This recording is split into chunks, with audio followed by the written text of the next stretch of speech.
Մեծարգո ազգային ժողովի նախագահ, մեծարգո վարչապետ, հարգելի գործընկերներ ու սիրելի քաղաքացիներ։ Ես իմ ամբողջ կյանքը ապրել եմ Հայաստանում, չհաշված 2 տարիները, որ կրթությամբ դուրսն էի արտասահմանում։ Իմ շփումների մեծ մասը Երևանում են, որտեղ ապրում է Հայաստանի բնակչության շուրջ կեսը։ Բայց լինելով Հայաստանի տարբեր համայնքներում ու քաղաքներում, Գյումրի, Ալավերդի, Ստեփանավան, Դեբետ, Դիլիջան, Սևան, Ծաղկունք, Վարդենիս, Երևանի հարակից մարզեր, դեպի հարավ, դեպի Արենի, Գորիս, Սիսիան։ Ես խոսում եմ ու շփվում եմ մարդկանց հետ։ Հետո խոսում եմ իմ գործընկերների հետ այստեղ ազգային ժողովում, իմ կառավարության գործընկերների հետ։ Հետո լսում եմ դահլիճի այս հատվածում, այս պահին բնականաբար չգտնվող, հաճախ չգտնվող գործընկերներին, տեսնում եմ իրանց էկրաններից։ Հիշում եմ Հայաստանում իմ ապրած ամբողջ կյանքը այն տարիները, երբ որ ես էկրաններին նայում էի, լսում էի մի բան ու մտածում էի, ես ինչ են ասում ու ինչ եմ մտածում։ Որ Հայաստանում կա կյանք, իրողություն իր բոլոր դժվարություններով ու հաջողություններով ու զարգացումներով, որը միշտ եղել է։ Բայց այսօր կա մի մեծ ու էական բան, որ չկար։ Ես ունեմ անկախ պետություն։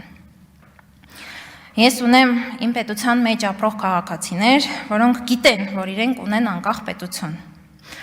Ովքեր գիտեն, որ այդ պետությունը իրենք են, հենց իրենց Հայաստանում ապրելը, արարելը, բարիք ստեղծելը։ Գիտենք, որ եթե ուզում ենք ապրել, եթե ուզում ենք խոսել մեր լեզվով, որպես ժողովուրդ որոշել, ինչպես ենք ուզում ապրել, ինչպես ենք ուզում հարաբերվել աշխարհի հետ, ինչ ենք ուզում տալ աշխարհին, ինչ ենք ուզում ստանալ աշխարհից, պիտի ունենանք պետություն, անկախ պետություն։ 2008-ին ես մասնակցում էի ընդդիմադիր շարժմանը, առաջին Հայաստանի նախագահի գլխավորությամբ եւ Հայաստանի վարչապետի գլխավորությամբ, ու մարտի 1-ից առաջ, երևի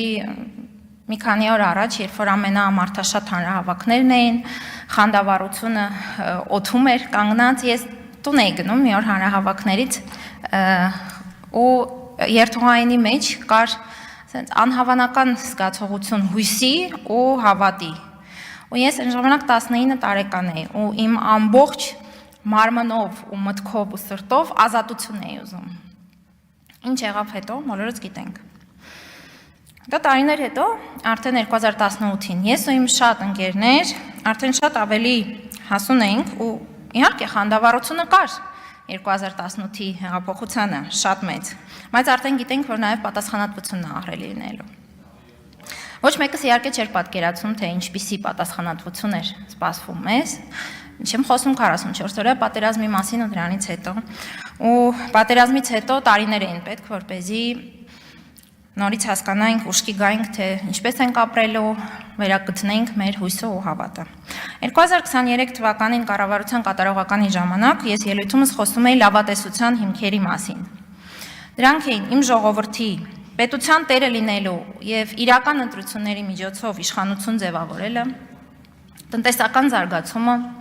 օրինականության ու մարդու իրավունքների ամրապնդումը մարդկանց աճող ներգրավվածությամբ։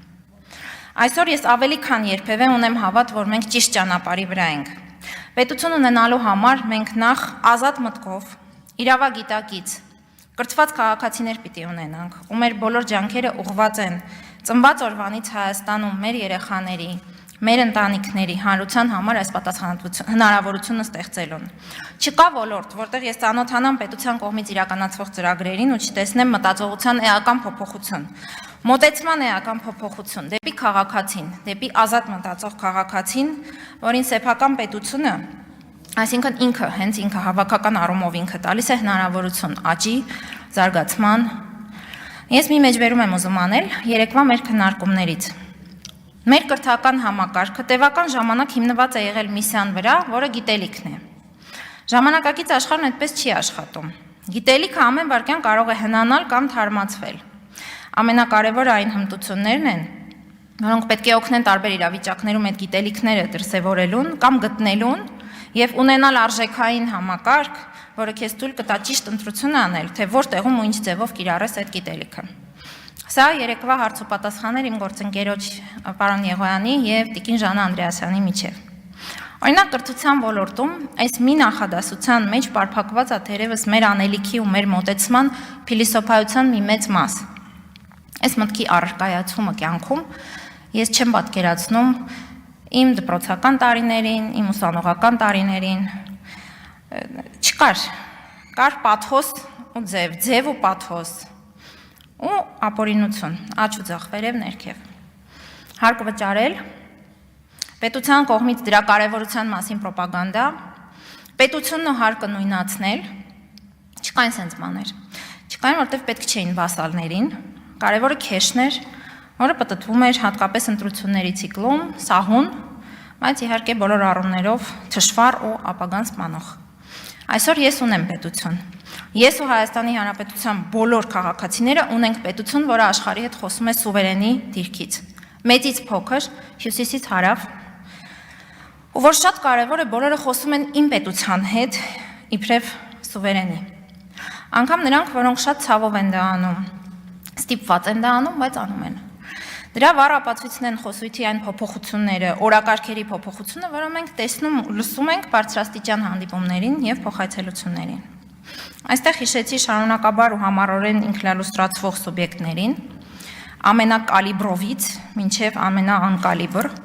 կներեք, բայց ամբյոնից ուզում եմ ասել, կալիբր չթողեցիք ուղղակի, դառնացրիք ու արժեզրկեցիք, մաշեցիք, ու հələ էլի մեղմ եմ ասում։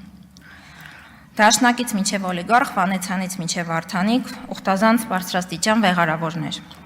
ու այս ամենին հարող աշխուժակներ։ Շատ հուզիչ է իհարկե ձեր մեկս մյուսով օպերացիան, մեկը մյուսով, Վրադիր, Մաշա Սիմոնյաններ ու Սոլովյովների հովանու ու էլ չգիտեմ ինչերի տակ։ Բայց ինչն է, որ վրիպում է ձեր փորձառու իմաստուն, ազգի սիրուն մեռած ու լեզուս չի պտտվում ասել քրիստոնյա հայացքից, այն բարձ իրողությունը, որ մարդիկ ունեն աչք, ականջ, միտք ու հիշողություն, ու որ մենք բանել չանենք, ոչ իման չասենք, լորեցու ասած գրախ քաշվենք, դուք ձեր խոսքով ու գործով մարդկանց ստիպում ու համոզում եք, որ երբեք վերադարձ չլինի ձեզ, ոչ իշխանության վերադարձ, տո որ սենց էլ շարունակեք, ոչ էլ երևի որպես ընդդիմություն վերադարձ։ Իսկ մենք սխալներ ունենում ենք, այն էլ շատ, բայց մենք երեսպաշտ չենք, մենք անազնիվ չենք, մենք արժեքներ վաճառողներ չենք, մենք վերափոխվում ենք, չվախենալով խոսել մեր սխալների մասին, ընդունել որտեղ ենք սխալվել ու շարունակել կրթվել։ Իսկ դուք այնքան մանր եք, որ ծաղրում եք, սա կարծելով թե թույլ ենք։ Ծաղրի հետ կապված մի ելույթ չգրած պատգամավոր գործընկեր Դալիչի այս հատվածից։ Ասում էր, ձեզ չենք հասնի, վայ, ձեր բառապաշարը եւ այլն։ Լաչառության, բարոյազրկության, բայղուշության ու էլի ոչ լավ բաների չեմպիոնները եկել մեզ են ասում, որ մեզ չեն հասնի։ Ասում է այս կինը, պատգամավոր, իմ գործընկեր տիկին Ագնես Ախաման, ասում է, ինչ եք ուզում, ազգովի հավաքվենք տանք։ Տո այն նյութի ու փողի մեռածներ, երբ եք հասկանալու, որ չենք ուզում ինչ-որ բան, որ մեզ տակ, մեզ դիմում են ասելով ձեր ինքնապաշտպանման բնազդը չի աշխատում, ձեր հետագայի բարեկեցիկ կյանքի մասին մտածեք։ Ասում է, եթե մենք լինենք իշխանության, ուզում է ասի, գիտեք ինչ էր ձեր սպառնալու ձեր անվտանգությանը, ասում է ձեր բարեկեցության մասին մտածեք։ Մենք ոչ թե վախենում ենք մեր անվտանգության համար, նայում եմ ստեղ, բայց չկան էլի։ Այլ ավելի շատ վախենում ենք, որ ձեր մտածելակերպ կրողները մեր պետությունը նորից զավթեն ու դեպի տարբեր այլ միություններ տանեն։ Բայց դա չի լինելու, որտեղ ձեր գոյությունը ու գործունեությունը, Արծվիկ Մինասյանի գործունեությունը դրա լավագույն երաշխիքն են։ Ու իհարկե Արծվիկ Մինասյանը այստեղ չի, բայց մի հատ էլ հարց կա, ուզում եմ միանալ պարոն Ռուբինյանի հարցին, ուզում եմ մի անգամ խնդրեմ, որ սահմանեք, որն է դաշնակցականի պետականությունը։ Հստակեցնեմ, Հայաստանի Հանրապետության դեպքում, էլի, պետականություն ասելով ինչ են հասկանում, որ շփոթ չլինի այլ պետությունների հետ։ Շնորհակալություն։ Չմոռանաք հավանել տեսանյութը և բաժանորդագրվել Civic AM-ի YouTube-յան էջին։